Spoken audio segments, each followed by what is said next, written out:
सरकार के कर्मचारी ये जानने के लिए उत्सुक हैं कि 8वें वेतन आयोग 8th पे कमीशन की सिफारिशें लागू होने के बाद उन्हें कितना एरियर यानी कि बकाया वेतन मिल सकता है। तो फिलहाल आयोग विभिन्न पक्षों से चर्चा कर रहा है, इसलिए इसकी सिफारिशें लागू होने में अब बस कुछ ही महीने बाकी हैं।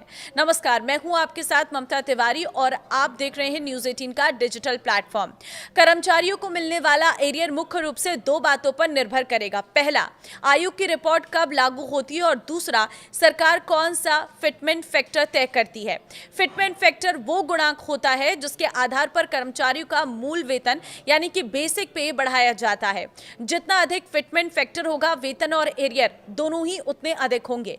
कुछ विशेषज्ञों का मानना है कि 8वें वेतन आयोग की सिफारिशें मार्च 2027 से लागू हो सकती हैं, जबकि कुछ का अनुमान है कि यह प्रक्रिया मई 2027 के बाद पूरी होगी।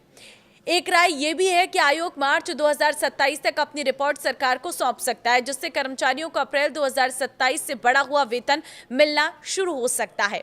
हालांकि कुछ विशेषज्ञों का कहना है कि आयोग की रिपोर्ट तैयार करने में पूरे 18 महीने लग सकते हैं। जरूरत पड़ने पर आयोग सरकार से समय बढ़ाने की मांग भी कर सकता है। फिटमेंट फैक्टर कितना हो सकता है, ये जान लीजिए। National counselling joint consultative machinery staff side ने 8वें वेतन आयोग को 3.83 फिटमेंट फैक्टर की सिफारिश की है। हालांकि कई विशेषज्ञों का मानना है कि मौजूदा आर्थिक परिस्थितियों में इतना बड़ा फिटमेंट फैक्टर संभव नहीं है। All India NPS employees federation के राष्ट्रीय अध्यक्ष मनजीत सिंह पटेल के मुताबिक 2.1 का फिटमेंट फैक्टर अधिक व्यवहारिक हो सकता है। यदि ऐसा होता है तो 18,000 रुपए बेसिक वेतन पाने वाले कर्मचारी का मूल वेतन बढ़कर करीब 37,800 रुपए हो सकता है।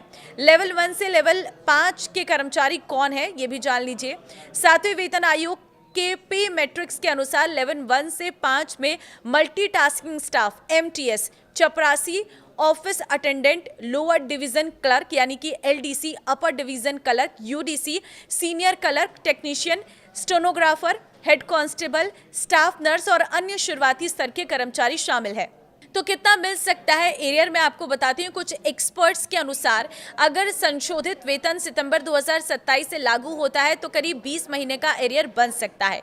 2.0 फिटमेंट फैक्टर पर लेवल 1 कर्मचारी को करीब 3,60,000 रुपए और लेवल 5 कर्मचारी को 5,82,000 रुपए तक एरियर मिल सकता है। 2.15 फिटमेंट फैक्टर पर यह राशि 4.1 लाख रुपए से 6.69 लाख के बीच पहुंच सकती है। तो 2.28 फिटमेंट फैक्टर पर एरियर 4.60 लाख रुपए से 7.44 लाख रुपीस तक पहुंच सकता है। 2.57 फिटमेंट फैक्टर लागू होने पर लेवल 1 कर्मचारी को 5,65,000 रुपए और लेवल 5 कर्मचारियों को 9,13,000 रुपए तक एरियर मिलने का अनुमान है।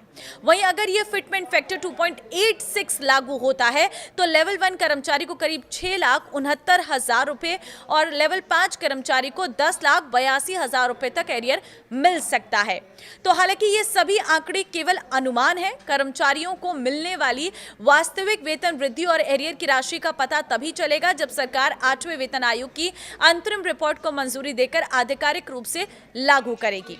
अब आपको क्या लग रहा है, आप मुझे कमेंट में अपनी राय जरूर दें और इस वीडियो को सभी सरकारी कर्मचारियों के साथ शेयर कर दें। नमस्कार।